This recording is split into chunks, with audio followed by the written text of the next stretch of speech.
best use of AI by far is this like deep account research, right? Like it can just give you an unbelievable amount of different angles to like go at stuff with zero time spent. It's kind of like a brain, and somebody's got to be able to run that brain. But like what it will ultimately be doing is like helping reps do these tasks that they will always do more efficiently, more accurately, and just you'll be able to do more of them because it takes less time to like get a better result.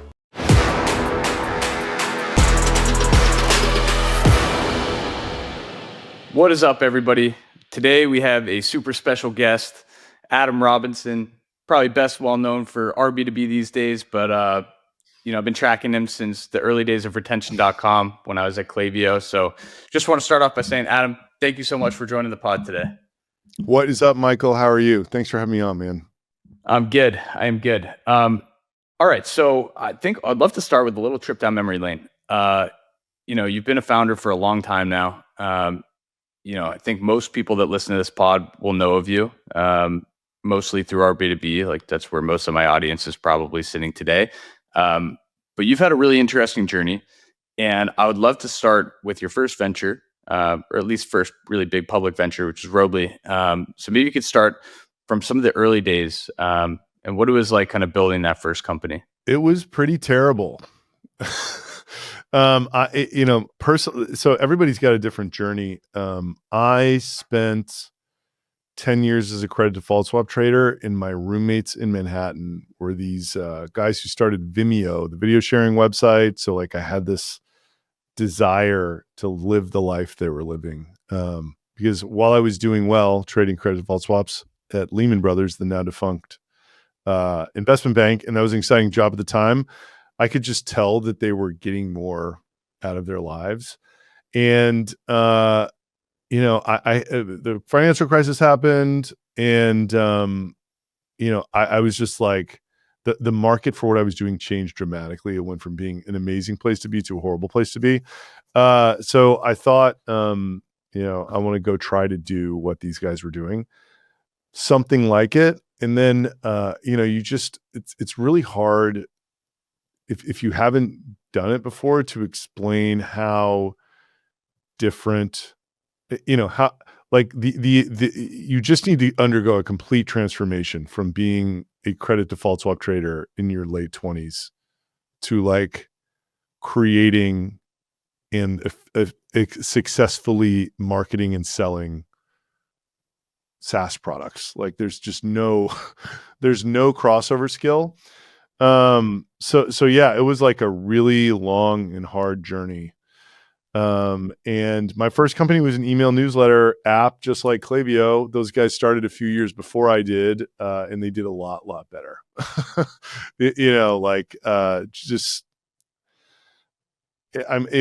think it was like part they had prior tech experience, part they had like great complementary skill sets. But I think there was just like a lot of good, I hate using the word luck, but like good fortune in landing in a place where they ended up building the best tool for the Shopify ecosystem at a time when Shopify was worth $50 million and now it's worth $150 billion. So like I didn't have, and they were doing really well at the time. This was like 2014 to 2019 that I had that company. It got stuck at 3 million. We kind of like poached from Constant Contact, which was also a Boston company.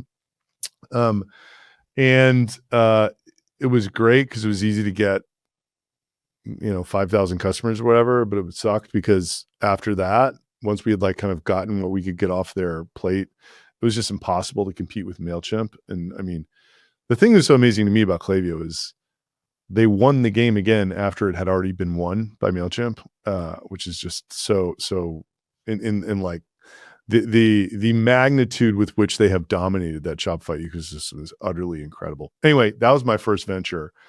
They're worth 10 billion. I sold mine for 10 million, kind of like 1,000 times different value there. From my first company came the second one, which is called retention.com, in trying to get that email marketing app unstuck, which was so daunting because we were just like behind, under-resourced. The customers that we had were these like very, it was the swath of the main street, thing. And it was just, it wasn't niche. It was, like I just was so envious of like the ConvertKit. He like was a blogger and he made one of these things that was for bloggers that was different than MailChimp in ways bloggers would care about. And then Klaviyo was like, perfect for the ecom guys. They weren't ecom guys, but like, I think they just got this core group of customers and were able to deliver the features they were asking for. I couldn't figure out what that was for me, because I wasn't any of these guys. And yeah, I mean, one of the unsolved problems in email, which I heard at a lunch was possible, was getting an email address of someone who didn't fill out a form. So, but I thought it was going to be the feature that allowed me to grow my email newsletter app. And people were like signing up for the email newsletter app, using the identity feature, downloading the spreadsheet, putting it in Klaviyo and telling me it was awesome. Yeah, that led to me spinning that out, selling the other one. And then, here we are 5 years later. Yeah. And I think that, and the reason I wanted to go down memory lane with you, because that story, I think, is so many entrepreneurs, right? I'm a founder, early stage. This is my second company. And I think there's so many people that enter a market with an idea, they get close with customers, they build, and then they think like, okay, well, what can I do to get unstuck? Where is the pain point? Like, what is maybe the smaller problem that I can solve for? And so often like that turns into the business, right? And I think like you're such a great example of like going deep and trying to find like, what is the angle? Okay, I'm not going to compete with Klaviyo for, ConvertKit. Maybe that's not my market. But then you found this thing and you turned it into a massive opportunity. And you've actually done it twice now, right? With e-commerce and with B2B now. So I think like just such a good learning for like, if you're running a business, and myself included, like go find the pain. Don't just rest on the laurels of like rinse and repeat and sell and try to, muscle through. It's like, where's the biggest pain for the customers that you're talking to? And it may be non-obvious, but that could end up being the business at some point in time. Can I make another interesting observation while we're on this, like kind of what was the journey like topic? So like we're a little bit stuck right now on both sides. And like, on the e-com side, it's like we kind of like won the Shopify market, and we're in a high churn product category. We're basically selling leads as a SaaS. That's just going to be higher churn than the other end of the spectrum is Klaviyo, right? Like one of the only businesses that can get huge in the small business space is an email marketing app because it's effectively the CRM of whoever's using it, right? So like they're not canceling that unless they go out of business or they use another provider. And then Klaviyo has kind of solved for that. They're like the provider in that ecosystem. I think they're losing some people now. They're raising prices because they're public or whatever, but like getting to that point, they weren't. They were just the only option. So like we kind of like, and this other problem we have is like, we can only make the biggest brands in Shopify successful, and we've kind of sold to them all already-ish, right? So we got to kind of move up market, and it's like the deals come in slower than the Shopify ones, and it's this weird stuck position. And then on the RB2B side, there's just like horrible problems with how that product exists right now that need to get like rethought to a point where we just need to entirely pivot like what we're doing, in my opinion, because I just don't think we're going to get any farther than we are right now because of these like very obvious shortcomings. In my opinion, there's like, and I can talk about them if you want, but like, so the interest that the whole, this is all build up to say that like, whatever we are, like 25 million ARR, we're going to throw off 10 or 12 million bucks this year. And I have some co-founders, but like, being stuck here strangely feels just as bad as like being stuck at 3 million ARR. Even though like if you would have told me 5 years ago that I would say those words being where I am, I would be like, you're out of your fucking mind. If I got there, then, and I was making that kind of dough. And like, if you described the life that I had, I'd be like, there's no way I would not be happy with that situation. Right? It's interesting to hear the yeah, perspective, right? Like as an early stage founder, we're trying to crack through to a certain level, right? That we feel like we're chasing really hard. It's interesting to hear like once you get to 25 mil, like you still feel that same pressure and pain. And like you're obviously a very humble guy in a lot of ways, like to be that critical of yourself with the businesses that you've built. But I think like it's a mindset thing, right? And I think a lot of founders think, oh, if I get to this point, that's when I'll feel good. And it's like, no. Like there's never been a point. Like when I was at Klaviyo, I was like, started as a BDR. I was like, oh, if I become like a good BDR and get promoted to AE, I'll be pumped. Nope, not pumped. Get to, AE, I'm like, if I become a top 5 AE, I'll be pumped. Nope, needed more. Like then it was like number 1 AE globally. I was like, that's going to be it. And I was like, nope, need more. And I was like, all right, I'm going to start another business. So it's like always this chase. And I feel like that's a mindset thing of a lot of like the most successful founders that I've chatted with. I had Alina on from Chili Piper last week, like kind of a similar mindset there of like just you always are going after the next thing. And like that's the beauty of it is like the journey, right? yeah. I think there's a couple. I think that's exactly right. And then there's 2 other points I want to make. Like number one, when you're like deploying all your energy at something and it's like not growing or going backwards, like that feeling just sucks. It doesn't matter where. It's like way more gratifying to take something, in my opinion, from like an idea to like 1 million ARR than to go from 10 to 9 million ARR. Like that is excruciating in many ways, Um, it's just way worse. Like the world is at your fingertips at 0 to 1 million, and like the possibilities are endless and all this stuff. And then, I was talking to this guy who kind of has been a mentor of mine for a long time, talking about this very issue yesterday or Wednesday. And he was like, you know what, dude? If it wasn't this painful, I don't think you would like it as much. Implying that like part of what is so rewarding about all this is like enduring that excruciating pain, going through the being stuck, and like, we have a high churn product, we sell the e-com, it shrinks every first quarter. So it's like going through like shrink and working our way out again, and like all that is the rewarding part of the whole thing, like getting your back up against the wall and like working your way out of it or whatever. Yeah. Well, you've done a good job of getting unstuck, right? You've done it 3 times now. So I guess like to that point, right? With our B2B, maybe specifically, like you mentioned, you feel stuck right now. It'd be interesting to go through and kind of get your mindset on like why and what you think you need to do about it to get unstuck. Yeah. So like people have been saying this to me for a long time. There's like, there's a few things. Number one, I think there's like the 4 horsemen of RB2B is like what's killing it. It's like there's a perceived inaccuracy, which like, even though it can be good enough to work, that's really bad for the brand of a data company. The fact that you can just see it, you can't, it's the same thing on the D2C side, but you can't see it. So it's like not, so, but the fact that you can see it is like a real problem, and it like really hurts our brand. And then, there's a filtering, routing, and what now problem that like the way that it is implemented, which is typically bought through a marketer who's then evaluating that, usually based on pipeline. Like first of all, I think there's like the promise of our B2B makes a marketer think that it's going to be a meaningful pipeline contributor.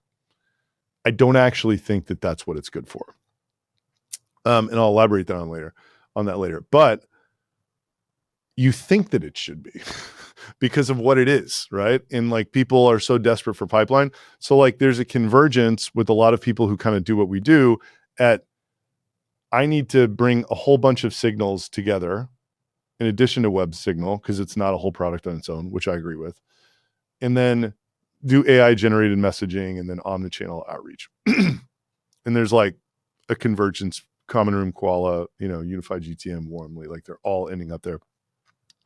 And by the way, there's like one buyer persona, like the PLG dev shop, who does need that, and it works great for them. They Discord, GitHub, Twitter, like all these signals. It's like if they do this is blah blah blah blah. Like send them this and whatever. And they're beautiful platforms. Don't get me wrong. I kind of think there's like another side of it where it's like that what I just described, that's like a great 10, 20, 30, 40, $50,000 pipeline problem. But like there's another side of it to where if you walked up to any AE, if I walked up to you at Klaviyo and was like, would you want to know if a target account hit Klaviyo's website for $1 a day? You'd be like, yes. Might be hard for you to get the script on at Klaviyo, right? But like, it might not, I don't know. But like, you would say yes to that. And then all the other shit doesn't really matter because like for $1 a day, like that is a problem that is worth solving, right? So, and then I think there's an issue right now with like, even if you told the marketer, like, do you want to get the web signal to the rep? They'd say yes, but then after they go through this motion, there's like generally a traffic problem with most B2B where it's like, I need more fucking leads than this. You know what I mean? Like that's just the reality of it, right? So I think there's like all of the other platforms are going for this top down, signals to messaging to omnichannel outreach. I want to go for a bottoms up, like Signal lives on top of Gmail. So like job change, web signal, like that's it for like $30 a month. Like try to sell it to the reps. And then I think you can do some amazing stuff with how good AI is now with like drafting and like whatever else. And then if the product is framed as this is not about net new leads, this is about signals of people that you are targeting, all of a sudden the perceived inaccuracy is gone, right? It's like, first I'm going to tell you is in your inbox, connect your CRM if you want, or upload a list of domains, but like that's who we're going to track. Like I'll put everybody else in a folder somewhere that you can dig through on like the weekend or whatever. But like the purpose of this product is your target accounts for you to be notified when they hit the site and then be able to follow up. So that is my, this is like, and I've been seeing some, and I think there's also an interesting play where like LLMs are so amazing and like very narrow applications of LLM on top of email is super interesting to me because I think that like the big guys can only make broad apps. So I'm kind of thinking about those two things. And at that price point, if you interrupt the workflow with this like kind of amazing thing that people don't really know how to use yet, and you provide that signal at that price, it could actually be sticky. I think it like solves a lot of what I view as like why our B2B ends up being such high churn. It's like this amazing emotional experience when you see the leads for the first time. And then for all of those reasons, it just like gets dropped after 6 or 9 or 12 months, Yeah, I think it's a super interesting point. I'll mention a couple things. So we launched First Touch.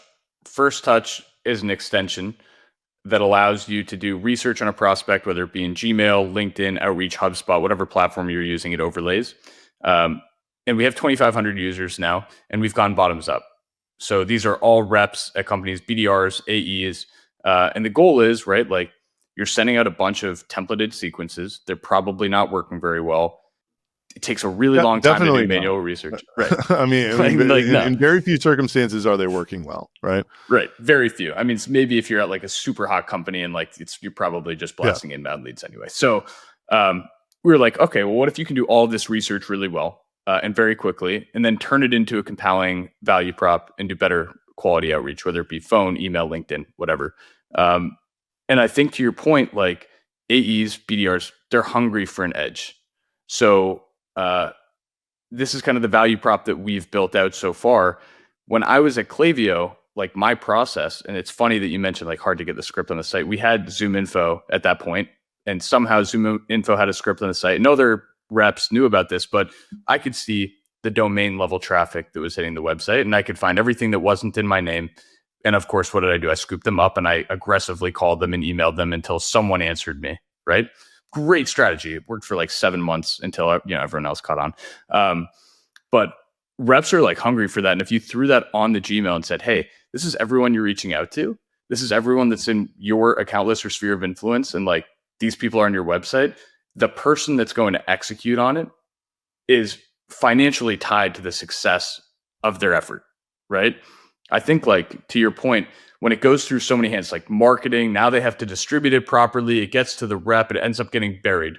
Yeah, set up the workflows and fucking so it's like that all sounds great, but the reality of it is, unless it's going to allow them to like surprise to the upside on their pipeline target, which this technology is not, they're not gonna fucking care. You know what I mean? Like that's just that in like, you know, yeah, I just see it very clearly. You know, it's just in these guys who tell me it's not enough, it's not a full product, like they're in the space. It's like I agree, right? Like it is not, it's definitely not a full product, but like their way of solving it is that way and like keeping it tops down. Like I want to try to like solve it in this bottoms up way, you know?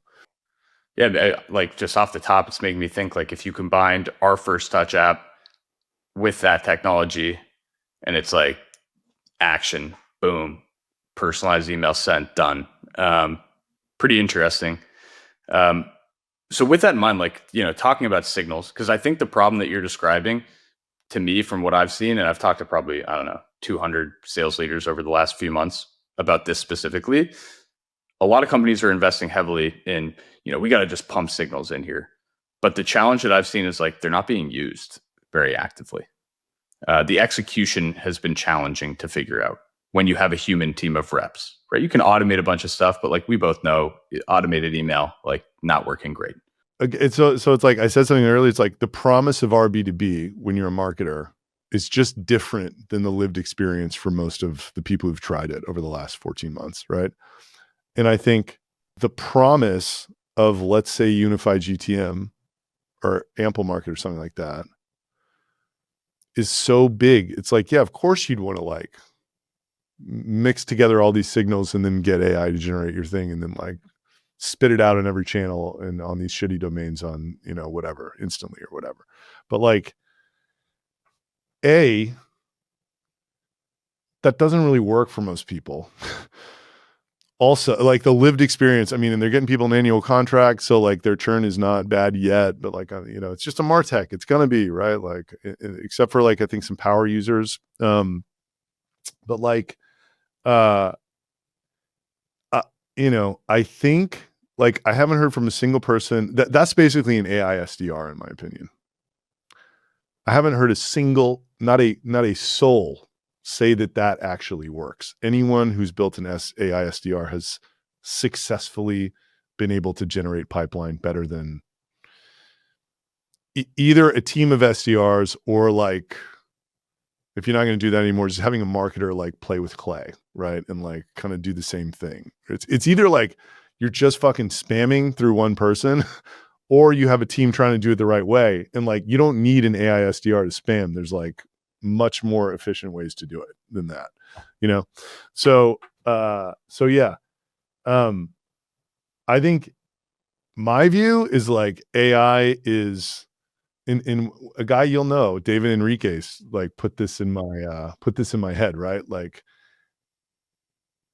AI, like the operator holds the keys. AI just like volunteers suggestions, right? And the best use is a human AI combo where like the rep knows they hit send. Because knowing you hit send is fucking valuable, man.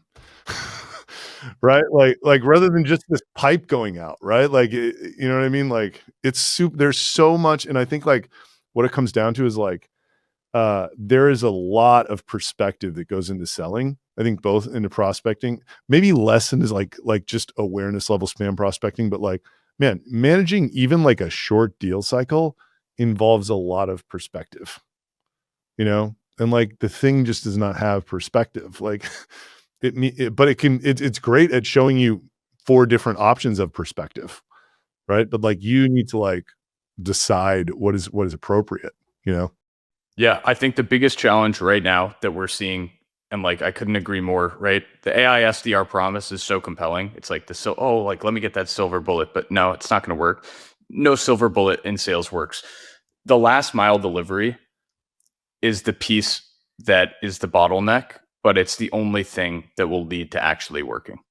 And I think you're right. It's the perspective. Like the last mile delivery is not like, oh, I don't like this word, I'm going to replace one word. It's the perspective of, this angle doesn't necessarily make sense. Like, I need to put my intuition into this, and then I need to be the one that presses send. And if you force people to press send, they're forced to at least engage slightly with what they're about to send. And that's why we built bottoms up. Like, you can't automate in the platform that we built. Like, you're going one by one. There are people that hate, there are SDRs that were looking for a silver bullet. They end up churning. Like, it's not for them. They just want to hit spam.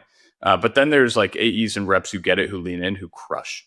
And it's because they're adding their perspective into the output. I guess like my question to you would be, think of these platforms, like you got the AISDR pie, and then you have Clay, which they're positioning recently, in my opinion, awesome. Like the GTM alpha, I think that's like spot on, right? You need a place where you can build out unique strategies quickly and creatively.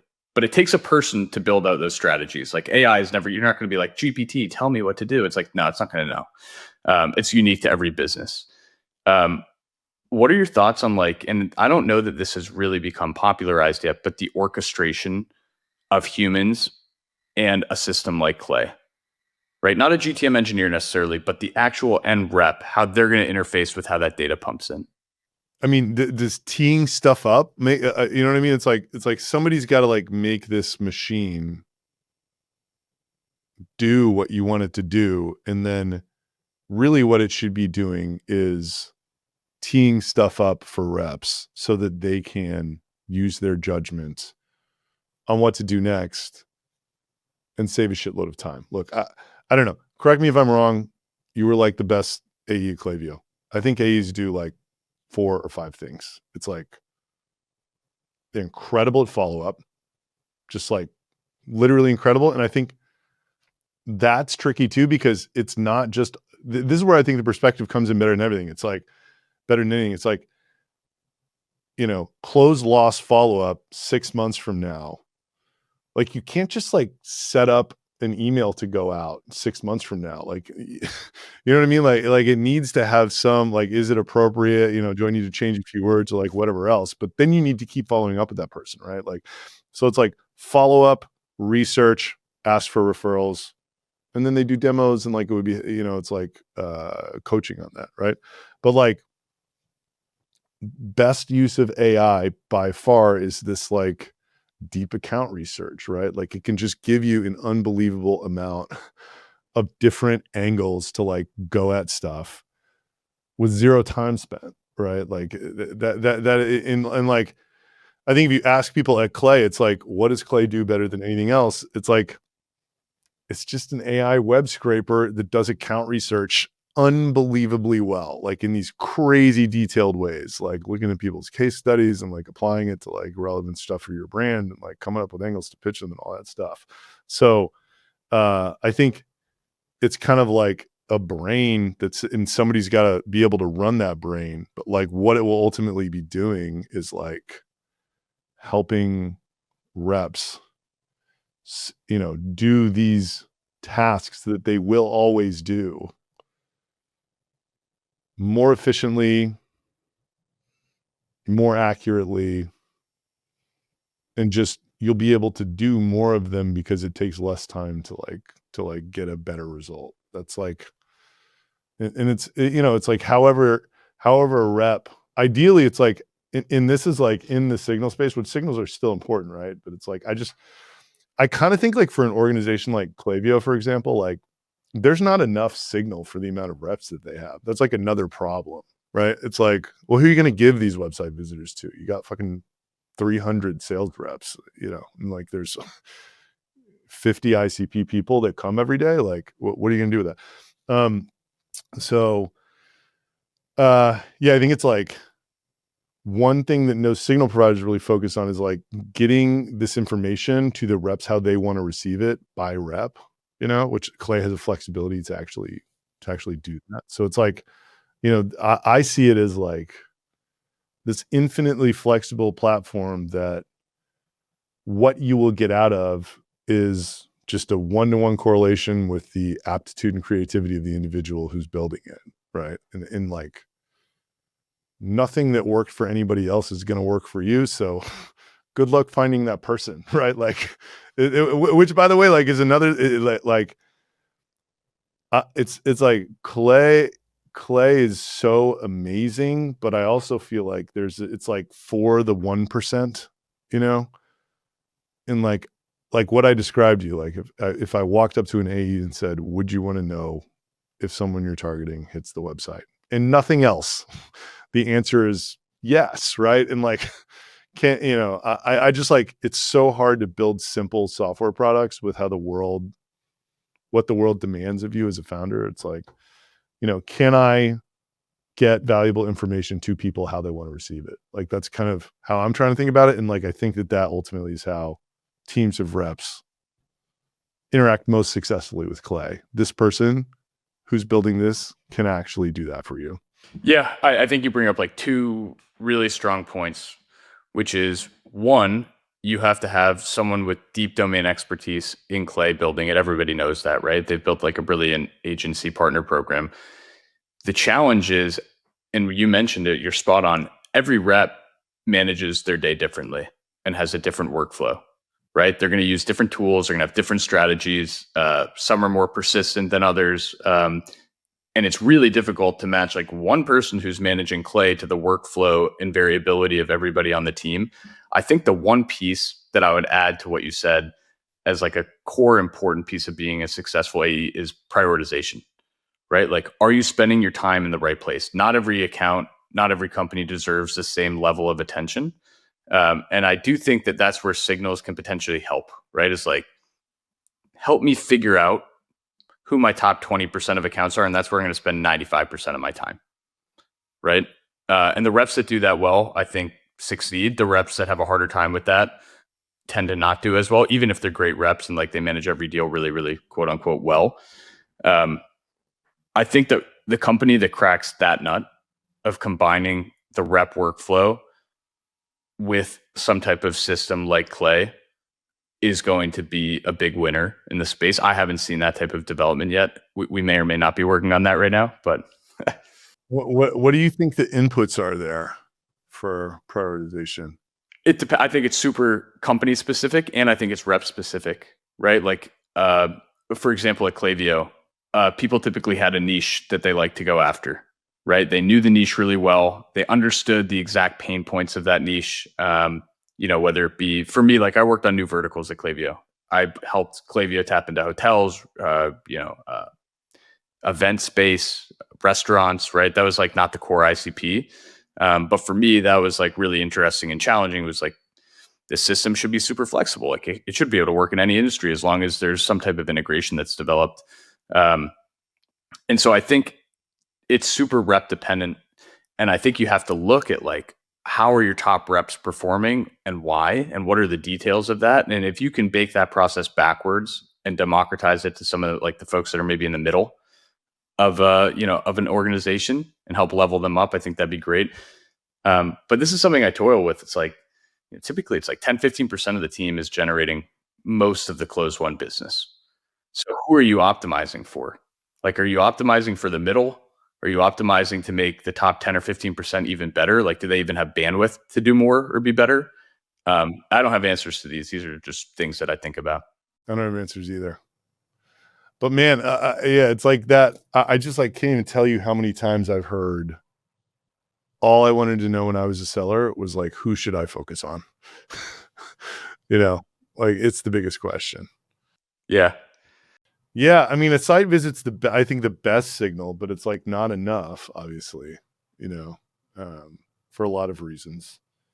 I wonder, like, I kick around this idea of like if you got a bunch of people on a Chrome plugin, like, can you make this like sort of like buyer score co-op that would be meaningful? Like, would you as a seller like to know that like this person is taking meetings or not, at this email address, or is that just too broad, right? Like, I mean, if it was accurate, maybe, but I feel like that would be hard to trust.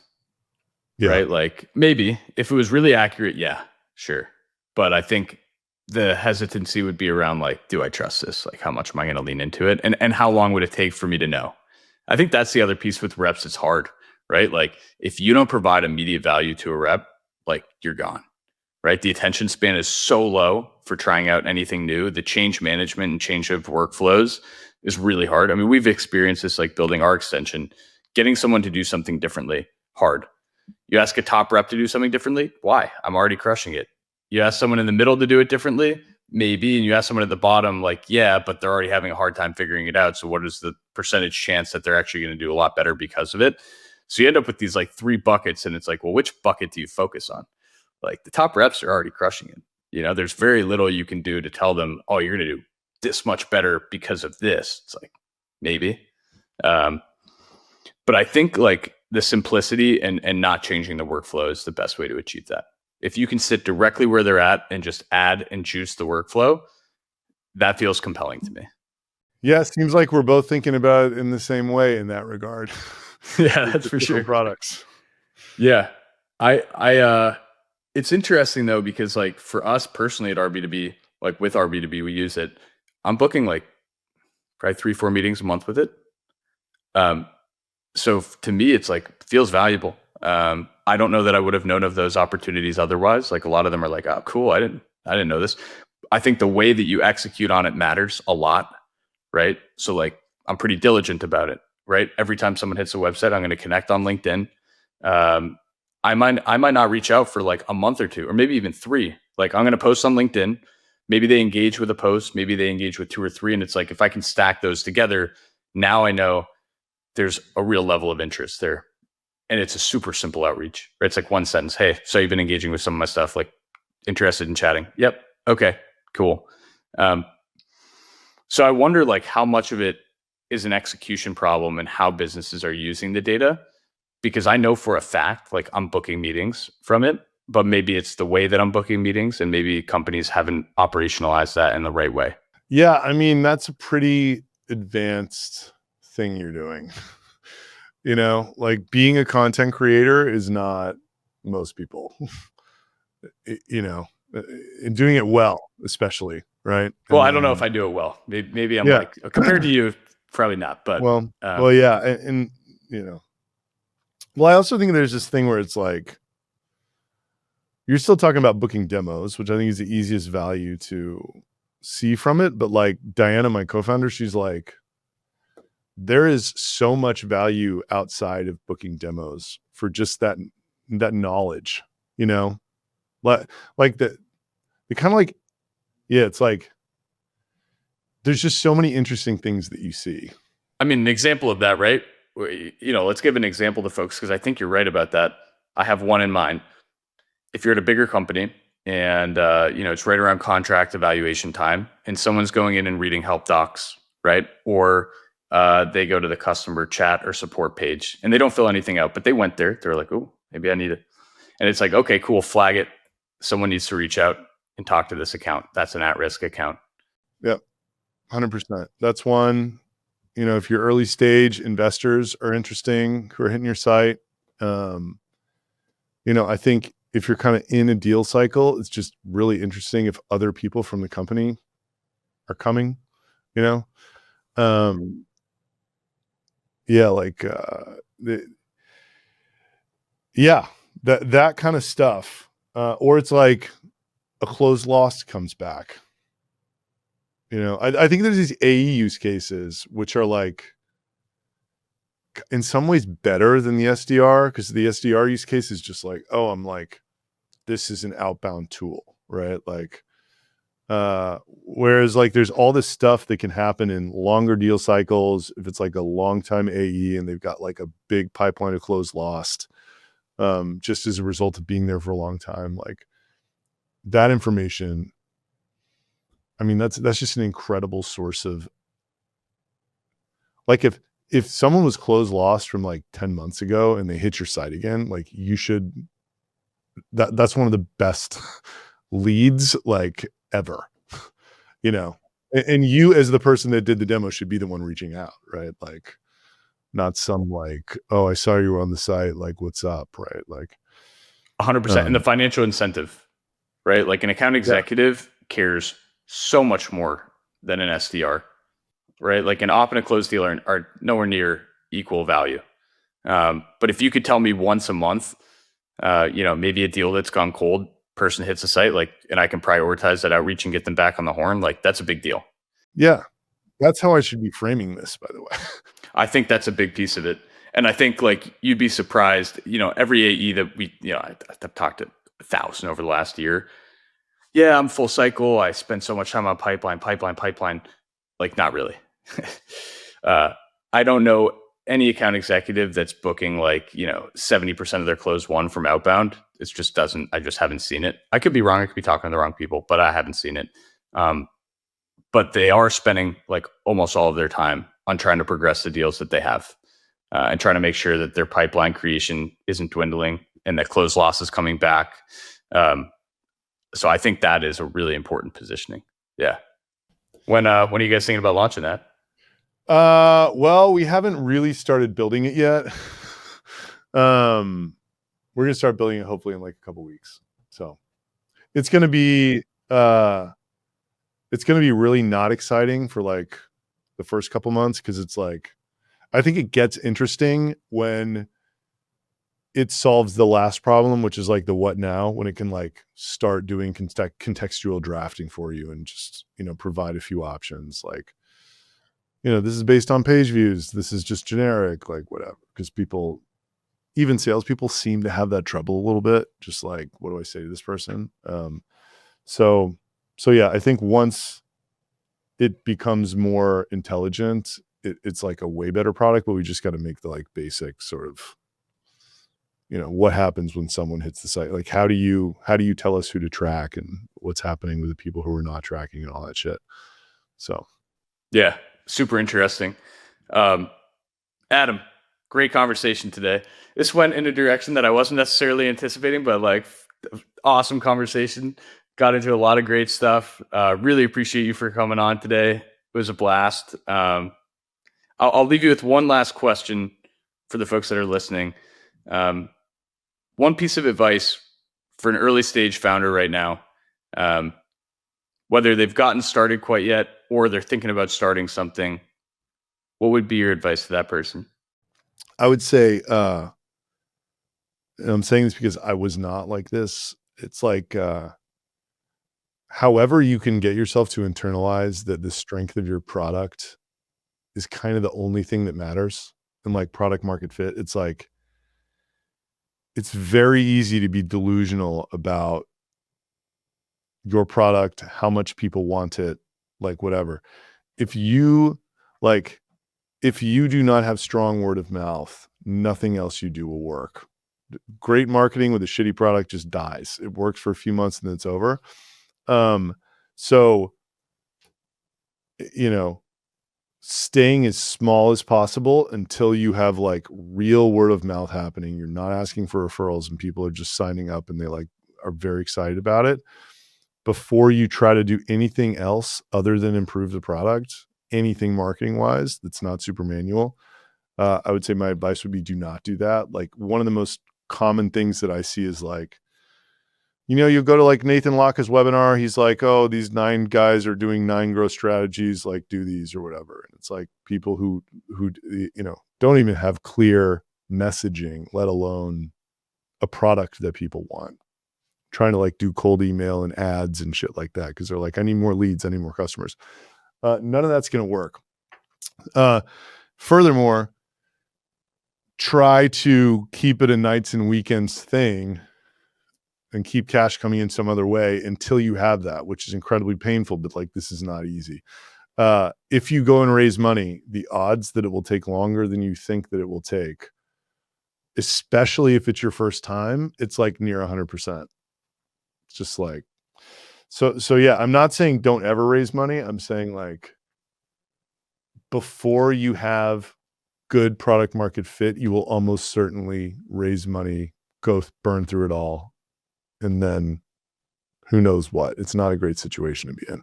Love it. Great advice. Product market fit, I'll add to that a little bit. Positive feedback from free users doesn't count. So, awesome. With that in mind, Adam, thanks for coming on. We'll chat soon. Dude, take care, Michael. Thanks.